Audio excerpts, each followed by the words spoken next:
Hello and welcome to another planning appeal case study video. I'm John Peters, and in this video I'm going to explain how we overcame a recent refusal by Colchester Council for one of our clients. This planning appeal was to overcome the refusal for a proposed front extension above existing garage that was refused by the local authority, Colchester Planning Department.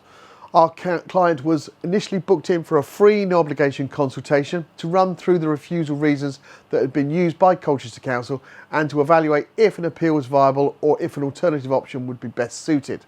The free no obligation consultation, which took around 15 minutes, found that this case was viable to appeal to the Planning Inspectorate, taking the decision process away from Colchester Council Planning Department. This case was refused by Colchester Council for the following reasons. The proposed first floor addition is not acceptable in terms of its design, massing, use of materials and siting, which fails to demonstrate a high quality of design that responds positively to the form and appearance of the original building or the context of the site and character of the surrounding area.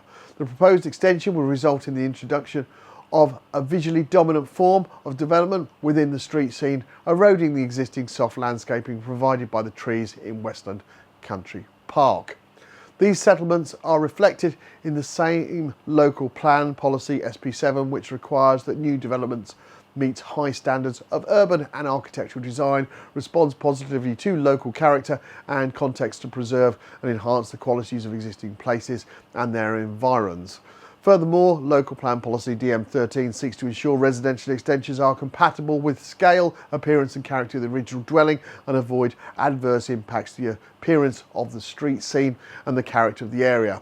In addition, local plan policies DM15 requires all developments be designed to a high standard to respond positively to the context and specifies that whether possible, development proposals must respect and enhance the character of the site and its context.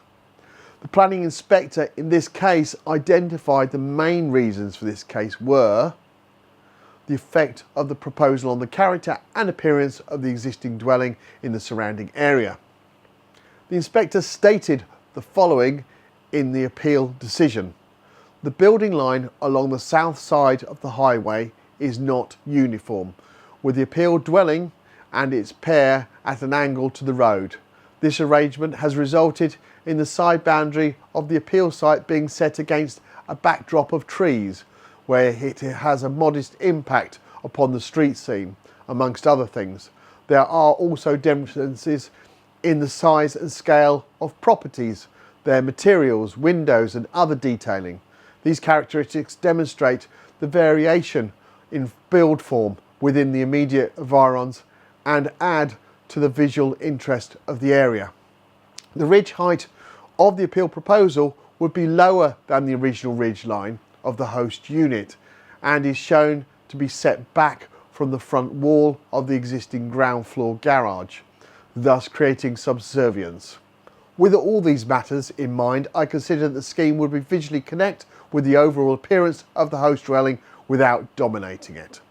Consequently, I conclude that the scheme would not result in a detrimental impact upon the character and appearance of the existing dwelling and surrounding area.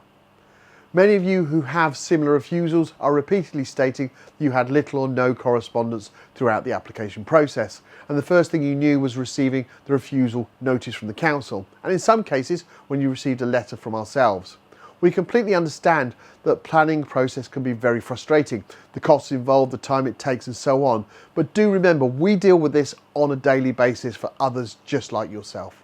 With planning appeals, experience matters. Our specialist appeals team, who handle over 2.5% of all planning appeals in England and Wales that are currently produced and submitted, start by producing a comprehensive and robust appeal statement that in this specific case covered 34 pages and just over 6,400 words. It's important to detail in an appeal statement where the local authority failed in their assessment of the case and how and where possible both local and national policy applies in favour of the appeal. Additionally, if possible, bringing in similar cases that the Planning Inspectorate found in favour of at appeal.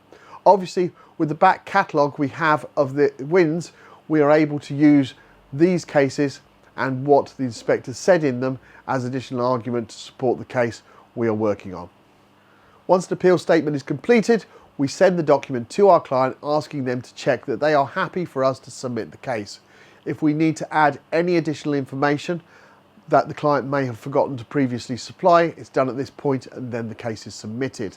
It's vitally important that all documents and responses are submitted on time throughout the process, as failure to do so will result in an appeal not being successful, something we hear about often when people attempt an appeal for the first time.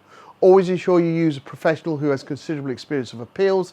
It is worth asking them for some recent successful planning appeal case studies like you will find on our website. Due to the large number of cases we represent, we'll have a dedicated team that liaises with the Planning Inspectorate on a daily basis. For this appeal, an independent planning inspector from the Planning Inspectorate visited the site on the 18th of December. And we're pleased to confirm the appeal was upheld and the permission granted on the 8th of January in a 2-page appeal decision. If you'd like to find out if we can help you with your planning appeal, complete our online form on our website www.planningappealsuk.com, and our new case support team will arrange for a free no obligation consultation with one of our planning appeal assessment professionals. Thank you for taking the time to watch this planning appeal case study video, and I look forward to producing another one very shortly. Thank you. Bye.